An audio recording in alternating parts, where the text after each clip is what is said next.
ಬ್ರಹ್ಮ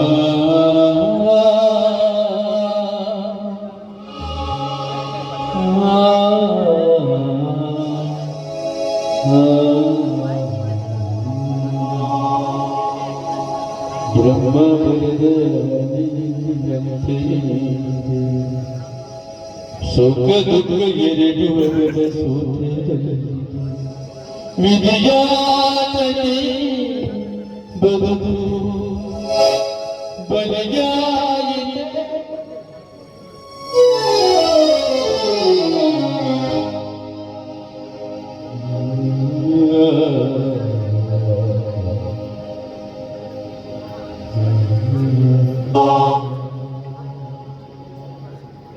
ದೇವ, ನನ್ನ ಪಾಪ ಪುಣ್ಯದ ಬಗ್ಗೆ ನಿರ್ಣಾಯಕ ನೀನು ದೇವ, ನಿರ್ಣಾಯಕನು ನೀನೆ.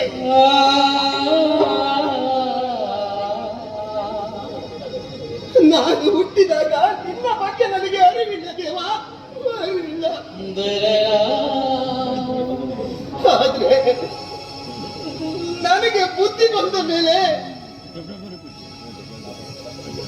ನಾ ಮಾಡಿದ ಪ್ರತಿ ಒಂದು ಕೆಲಸಗಳು ನಿನಗೆ ಅರ್ಪಿತವಾಗಿದೆ ದೇವ, ನಿನಗೆ ಅರ್ಪಿತವಾಗಿದೆ.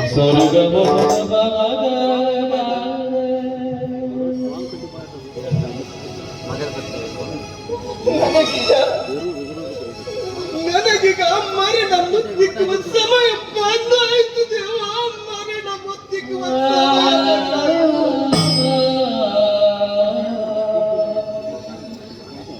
ಅಪ್ಪ, ನೀನು ತಪ್ಪು ಮಾಡಿ ಆ ದೇವರಲ್ಲಿ ಕ್ಷಮೆ ಕೇಳುತ್ತಿರುವೆಯಾ?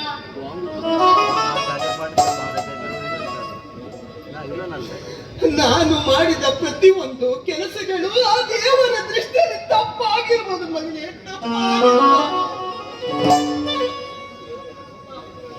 ಆದ್ರೆ ಆ ದೇವರ ಅಲ್ವೇನೋ ಎಲ್ಲದಕ್ಕೂ ಕೊನೆಯ ನಿರ್ಣಾಯಕನು.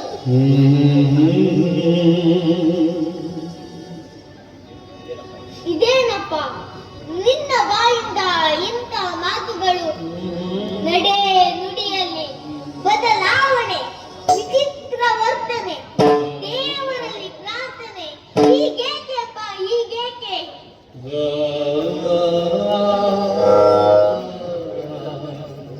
ಪ್ರತಿ ಒಬ್ಬಳ ಕೊನೆಯ ಕೂಗು ಭಗವಂತನಿಗೆ ಸೇರುವ ನಮನವನ್ನುವೆ ನಮಗನೇ, ಭಗವಂತನಿಗೆ ಸೇರುವ ನಮನ ತಾನೆ. ಆತ್ಮದ ಸೀನ ತನಿಯಾಗಿ ನಾನು ಎಂದೂ ನಿನ್ನನ್ನು ಈ ರೀತಿ ನೋಡಿರಲಿಲ್ಲಪ್ಪ, ನೋಡಿರಲಿಲ್ಲ. ಸಾವಿರಾರು ಜನರಿಂದ ಕೈ ಮುಗಿಸಿಕೊಳ್ಳುವ ನೀನು ಇಂದು ದೇವರಿಗೆ ಕೈ ಮುಗಿದು ಬೇಡಿಕೊಳ್ಳುವೆ ಅಲ್ಲವೇ? ಏನಾಗುತ್ತಿದೆ ಅಪ್ಪ, ಏನಾಗುತ್ತಿದೆ? ಮಗನೇ, ಹೇಳಿದ್ರು ಅರ್ಥವಾಗುವ ವಯಸ್ಸಲ್ಲ ಕಣದಿರುದು, ಹೇಳಿದ್ರೆ ಅರ್ಥವಾಗುವ ವಯಸ್ಸಲ್ಲ ನಿನ್ನದು.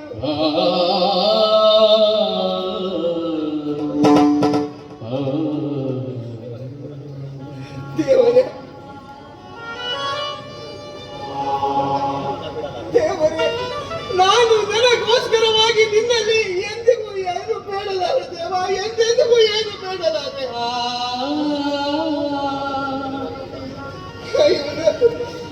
ನಾನು ಜನ್ಮ ಕೊಟ್ಟ ನನ್ನ ಮಗ ಕೊನೆವರೆಗೂ ಸ್ವಾಭಿಮಾನಿಯಾಗಿ ಬದುಕಬೇಕು ದೇವ, ಬದುಕಬೇಕು.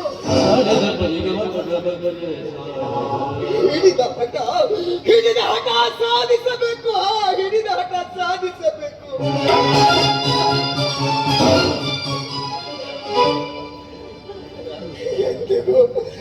ಎಂದೆಂದಿಗೂ ಈ ನಮ್ಮ ಸಮಾಜದಲ್ಲಿ ಯಾರೊಂದಿಗೂ ಕೈ ಚಾಚಬಾರದಿವನು.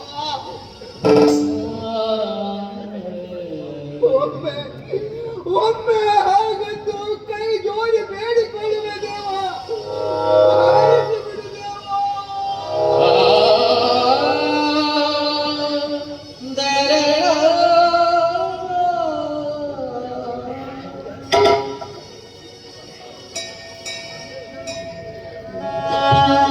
Oh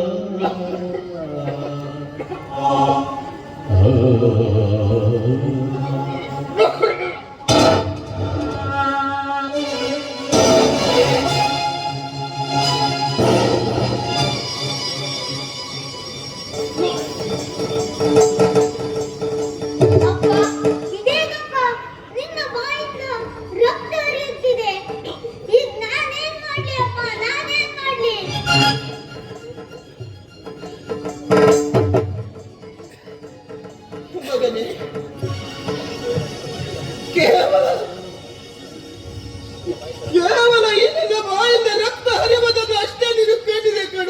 ನಿನ್ನ ಬಾಯಿಂದ ರಕ್ತ ಹರಿವದಷ್ಟೇ ಕಂಡಿದೆಯಾ?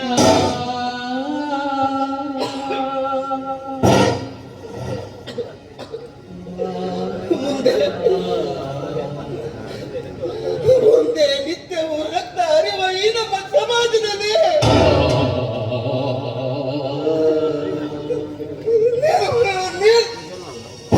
ನೀನು ಬದುಕಬೇಕು ಮಗ, ನೀನು ಬದುಕಿ ಬಾಳ್ಬೇಕು ಕಣ.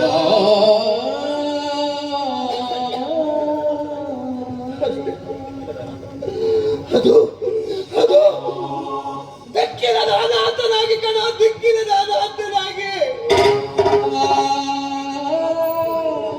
ನಿನ್ನ ಬದುಕದ ನೀನೆ ಕಟ್ಟಿಕೊಳ್ಳಬೇಕು ಕಣ, ನೀನೆ ಕಟ್ಟಿಕೊಳ್ಳಬೇಕು. ನಿನ್ನ ನೋವನ್ನು ನಾನು ನೋಡಲಾರೆ. ಮಾರಪ್ಪ, ವೈದ್ಯರಲ್ಲಿಗೆ ಕರೆದುಕೊಂಡು ಹೋಗುತ್ತೇನೆ.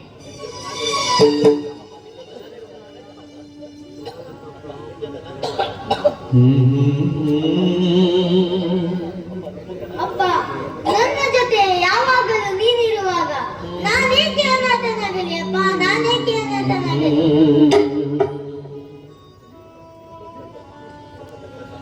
ಮಗನೇ, ಸಂಬಂಧಗಳೆಲ್ಲವನ್ನು ಮರೆತವರು ಅನಾಥರೇ ಕಣ, ಅನಾಥರೇ. ಎಲ್ಲರ ಜೊತೆ ಎಲ್ಲರೂ ಇರಲು ಆಗಲ್ಲ ಕಣ.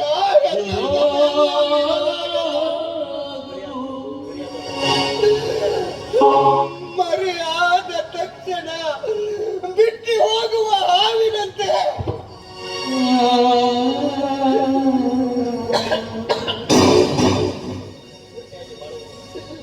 ಒಂಟಿಯಾಗಿ ನೀನು ಒಬ್ಬನೇ ಬಾಳುವುದನ್ನ ಕಲಿತುಕೊಳ್ಬೇಕಣ್ಣ, ಬಾಳುವುದನ್ನ ಕಲಿತುಕೊಳ್ಬೇಕು.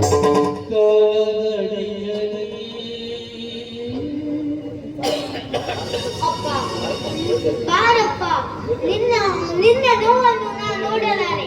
ಬಾರಪ್ಪ, ವೈದ್ಯರಲ್ಲಿಗೆ ಕರೆದುಕೊಂಡು ಹೋಗುತ್ತೇನೆ.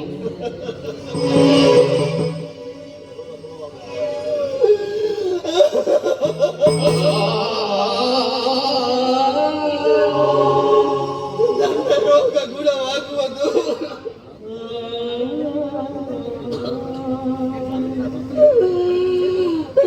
ಸಾವಿನಿಂದ ಮಾತ್ರ ಕಣ, ಸಾವಿನಿಂದ ಮಾತ್ರ. ಆ ದೇವರೇ ನನ್ನ ಕರೆದಾಗ ಯಾರು ಬಂದರು ನನ್ನನ್ನು ಉಳಿಸಲಾರನು ಕಣ.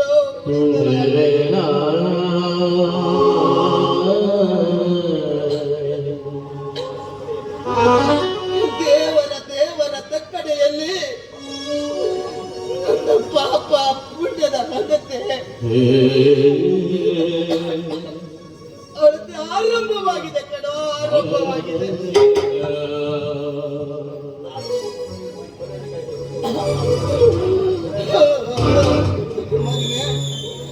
ಪರರಿಗಾಗಿ ಉರಿದು ಹೋಯಿತು ಕಣೋ ಇಲ್ಲದ ಜೀವನ.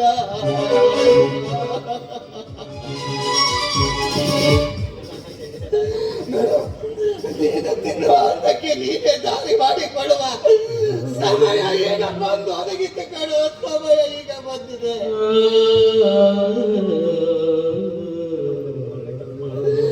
ನಾನು ಒಂದೇ ಒಂದು ಒಳ್ಳೆ ಕೆಲಸವನ್ನ ಮಾಡಿದ್ದೇನೆ.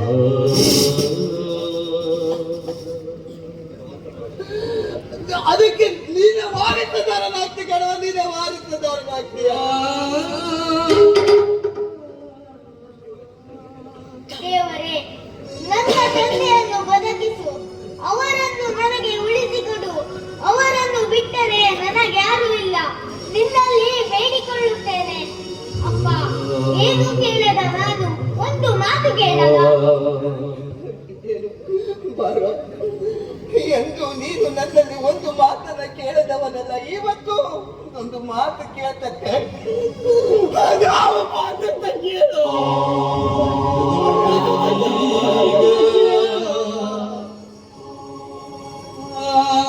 ನನ್ನ ತಾಯಿ ತಾಯಿ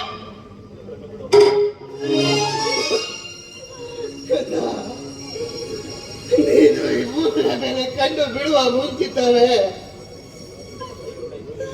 ನನ್ನ ತಾಯಿಯರು ಈ ಭೂಮಿಯ ಮೇಲೆ ಮುಗಿದು ಹೋಯ್ತು ಕಣೋ, ಮುಗಿದು ಹೋಯಿತು.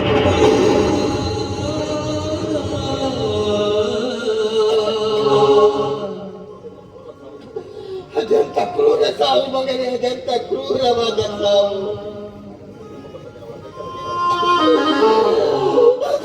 ಕ್ರೂರ ಸಾವು ಅಂತೀರಿ. ಆದಿತ ಭಕ್ತದ ತಾಯಿಯ ಭಕ್ತರವಾದ ಧ್ಯೇಯವನ್ನ ಇದೇ ನಮ್ಮ ಸಮಾಜ ಒಂದು ದಿನ ಮುಚ್ಚಲು ಬಂದಿರ ಕಣ. ತಾಯಿ ಸಾಯುವಾಗ ನರಳುವಾಗ ಒಣಗಿದ ಗಂಟಲಕ್ಕೆ ಒಂದು ತೊಟ್ಟು ನೀರು ಕೂಡ ಕೊಟ್ಟಿಲ್ಲ ಕಣ ನಮ್ಮ ಸಮಾಜ. ಒಣಗಿದ ಗಂಟಲಿಂದ ನನ್ನನ್ನ ಕರೆದು ಕೂಗುವ ಶಕ್ತಿಯೋ ನಿನ್ ತಾಯಲಿಲ್ಲವಾಗಿತ್ತು ಕಣ ಮಗನೇ, ನಿನ್ ತಾಯಲಿಲ್ಲವಾಗಿತ್ತು.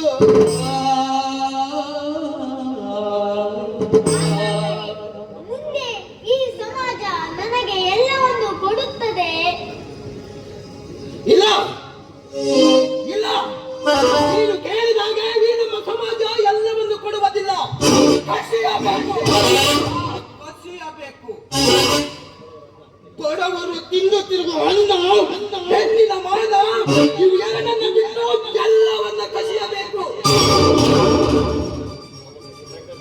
ಆವಾಗ ಆವಾಗ ನೀನ್ ನಡೆದಿದ್ದ ದಾರಿ ಕಣೋ, ನೀನ್ ನಡೆದಿದ್ದ ದಾರಿ. ಸಮಾಜದಲ್ಲಿ ಒಳ್ಳೆಯದಿದೆ ಎಂದು ನೀವೇ ಹೇಳಿದ್ದೀರಲ್ಲವೇ? ತಿಳಿದಷ್ಟು ಮಾತ್ರವಿದೆ ಕಣೋ, ತಿಳಿದಷ್ಟು ಮಾತ್ರ. ಬದಲಾದ ಈ ನಮ್ಮ ಸಮಾಜಕ್ಕೆ ಸ್ವಾರ್ಥವೇ ಆಸ್ತಿ ಆಗಿ ಹೋಗ್ಬಿಟ್ಟಿದೆ ಕಣ, ಸ್ವಾರ್ಥವೇ ಆಸ್ತಿ ಆಗಿ ಹೋಗ್ಬಿಟ್ಟಿದೆ.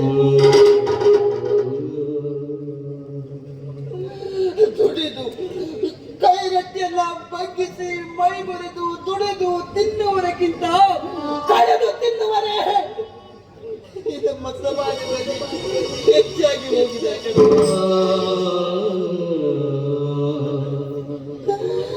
ಇಂಥ ಬೆತ್ತಲೆಯಾದ ನಾಡಿನಲ್ಲಿ ನೀನು ಒಬ್ಬನ ಬಟ್ಟೆ ತೊಡುವೆಯ, ನೀನು ಒಬ್ಬನ ಬಟ್ಟೆ ತೊಡುವೆಯ? ಅಪ್ಪ, ನಿನ್ನ ಮಾತು ನನಗೆ ಅರ್ಥವಾಗುತ್ತಿಲ್ಲ.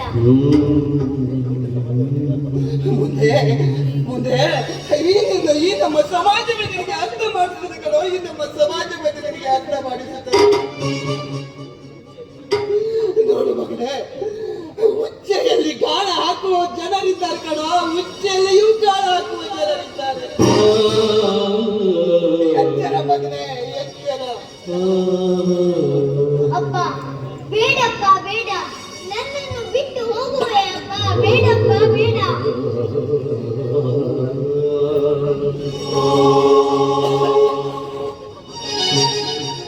ಜನ್ಮ ಮಾತ್ರ ನನ್ನದು ಕಣೋ, ಸ್ವತಂತ್ರ ನಿನ್ನದು ಕಣೋ, ಸ್ವತಂತ್ರ ನಿನ್ನದು.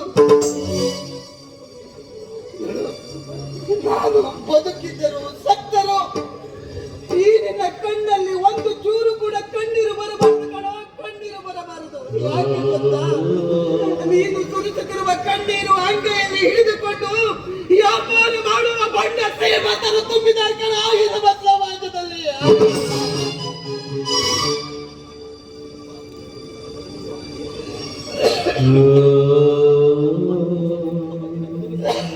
ಅಪ್ಪ, ನಿನ್ನನ್ನು ಬದುಕಿಸಲು ಕೊನೆಯದಾಗಿ ನಾನೇನು ಮಾಡಲಿ ಅಪ್ಪ?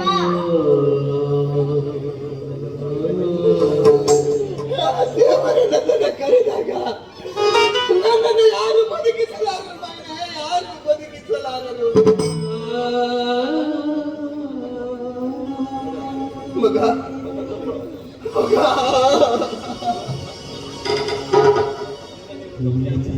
ನಿನ್ನಲ್ಲಿರುವುದು ನನ್ನ ರಕ್ತ ಕಣ, ನನ್ನ ರಕ್ತ. ನೀನು ನಿನ್ನ ಹೆಸರಿಗೆ ತಕ್ಕಂತೆ ಬದುಕಬೇಕ ಕಣೋ, ನಿನ್ನ ಹೆಸರಿಗೆ ತಕ್ಕಂತೆ ಬದುಕಿ ಬಾಳಬೇಕು ಈ ಸಮಾಜದಲ್ಲಿ. ನಿನ್ನ ಹೆಸರಿನಲ್ಲಿ ಕೆಟ್ಟದೆಲ್ಲವನ್ನ ಸುಟ್ಟಿ ಹಾಕಿ ಒಳ್ಳೆಯದನ್ನ ಇಡಬೇಕು ಕಣೋ, ಒಳ್ಳೆಯದು ಮಾತ್ರ ಉಳಿಯಬೇಕು. ಇದು ಇದು ಈ ದೇವರ ಸನ್ನಿಯ ಧಾಮದಲ್ಲಿ ನಿನಗೆ ಜನ್ಮ ಕೊಟ್ಟ ತಂದೆ ಮಾಡುತ್ತಿರುವ ಹರಕೆ ಕಣೋ.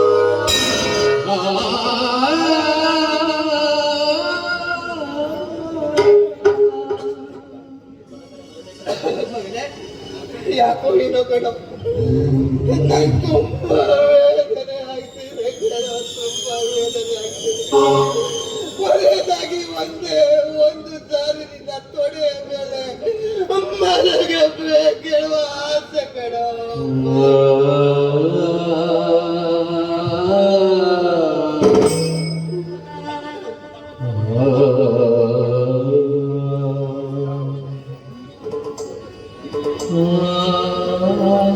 ಅಪ್ಪ ನಿದ್ದೆ ಬಂತ? ಅಪ್ಪ ಅಪ್ಪ ಅಪ್ಪ ದೂರಿಗೆ ನಿನ್ನ ಭಯನ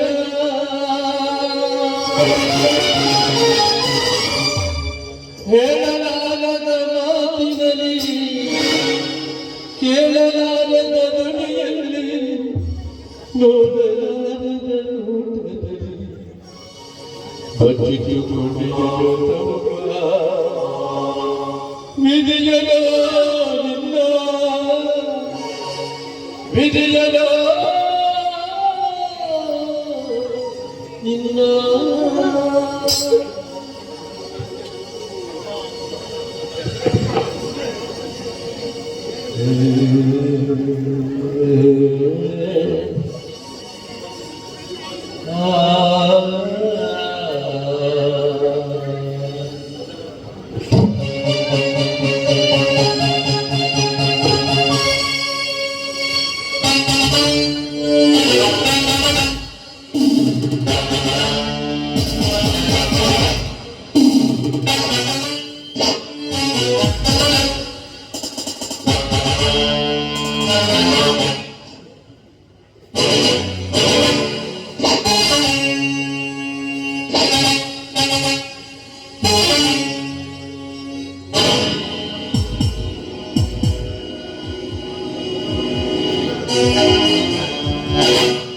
ಇಲ್ಲ ಇಲ್ಲ, ನನ್ನನ್ನು ತಕ್ಕಡಿಯನ್ನಾಗಿ ಮಾಡಿದ ಈ ಸಮಾಜದಲ್ಲಿ ಹೆಬ್ಬುಲಿಯಾಗಿ ಬದುಕಿ ಧರ್ಮದ ಅಡಿಪಾಯದ ಮೇಲೆ ಅಧರ್ಮದ ಸಾಮ್ರಾಜ್ಯವನ್ನು ಕಟ್ಟಿ ದೇವ ಪ್ರತಿಕಾರ ಎಂಬ ಯಜ್ಞಗುಂಡವನ್ನು ನಿರ್ಮಿಸಿ ಸಮಾಜ ದ್ರೋಹಿಗಳನ್ನು ಆಳುತ್ತಿದ್ದಾಗಲೇ ಈ ಯಜ್ಞ ಹರಿಸಿದ ಕಣ್ಣೀರಿಗೆ ಮುಕ್ತಿ. ಇನ್ನು ಮುಂದೆ ಈ ಯಜ್ಞದಿಂದ ಪ್ರಾರಂಭವಾಯಿತು